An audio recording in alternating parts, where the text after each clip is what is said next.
حضرت امیر معاویہ رضی اللہ تعالیٰ عنہ کی وفات 60 ہجری میں ہوئی. حضور صلی اللہ علیہ وسلم کی وفات کے تقریباً 50 سال کے بعد. وفات سے 4 سال پہلے انہوں نے اپنی زندگی میں اپنے بیٹے کے لیے بھی بیعت لینا شروع کر دی. ایک وقت میں 2 خلیفوں کی بیعت. جبکہ صحیح مسلم میں حدیث ہے انٹرنیشنل نمبر کے مطابق 4799 کہ اگر ایک خلیفہ کی موجودگی میں دوسرے خلیفہ کی بیعت کی جائے تو دوسرے کو قتل کر دو. اور یہ کوئی تاریخی روایت نہیں ہے, تلوار کے زور پر پوری دھونس کے ساتھ بیعت لی گئی. کہتے ہیں صحابہ نے بیعت کر لی تھی, یہ کر لیا تھا, وہ اب آپ کو میں پول کے بتاتا ہوں. صحیح بخاری کی حدیث 4827 سورۃ الاحقاف کی تفسیر والے چیپٹر میں امام بخاری نے امت کو انجیکشن لگا دیا کہ پتہ چل جائے کہ ہوا کیا تھا امت کے ساتھ.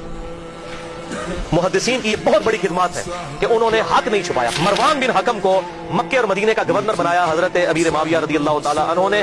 مسجد نبوی میں اس نے روضہ شریف کے بالکل پاس منبر رسول پر خطبہ دینا شروع کیا.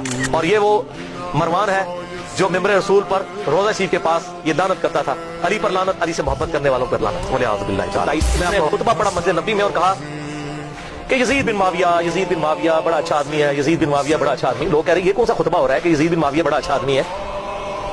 اور پھر اس نے کہا کہ اللہ تعالیٰ نے امیر المومنین حضرت معاویہ بن ابی سفیان رضی اللہ تعالیٰ عنہ کو ایک بڑی اچھی بات سجھائی ہے. وہ امت کے وسیع تر مفاد میں چاہتے ہیں کہ اپنے بیٹے کو اپنے بعد خلیفہ نامزد کریں. وہاں پر حضرت ابو بکر کا بیٹا کھڑا ہوا, عبد الرحمن بن ابی بکر, حضرت عائشہ کا بھائی. اور امام بخاری نے نقل نہیں کیا کہ اس نے کیا کہا, معلوم انہوں نے کوئی چوبے والی گل کی تھی, اور میں گل دسنا کیڑی ہے. اس نے ایک بات کی, انہوں نے صحابی تھے وہ, اور مروان تڑپ اٹھا. اس نے کہا پکڑو اس ابو بکر کے بیٹے کو. ایسی کی تیسی یہ لوگ حکمرانوں کے خلاف بولتے ہیں, کلمہ حق بلند کرتے ہیں. حضرت عبد الرحمن بن ابی بکر جو ہے بھاگ کے حضرت عائشہ کے حجرے میں چلے گئے, وہاں جا کر پناہ لی. تو مروان پھر بھی اس کا غصہ نہیں ٹھنڈا ہوا, باہر سے حضرت ابو بکر کی اولاد کے بارے میں اس نے الفاظ استعمال کیے.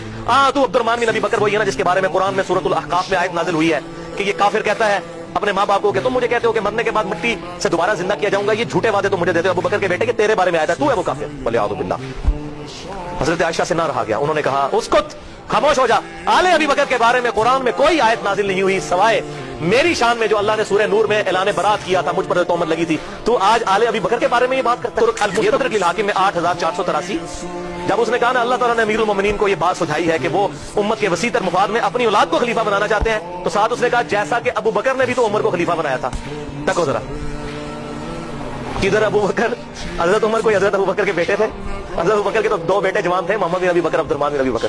تو عبد الرحمن بن ابی بکر وہیں بیٹھے تھے. انہوں نے کہا اور تو سیدھی طرح کیوں نہیں کہتا تیرا امیر المومنین معاویہ بن ابی سفیان کیسر و کسرا کی سنت کو زندہ کرنا چاہتا ہے, ابو بکر اور عمر کی سنت نہیں. ابو بکر اور عمر نے اپنی اولاد کو نہیں نوازا, اور تیرا امیر المومنین اپنی اولاد کو نوازنا چاہتا ہے. جوش میں انہوں نے جب یہ کلاس لی, پھر انہوں نے کہا پڑھو انہوں, بول رہا ہے اے گل ہوئی سی.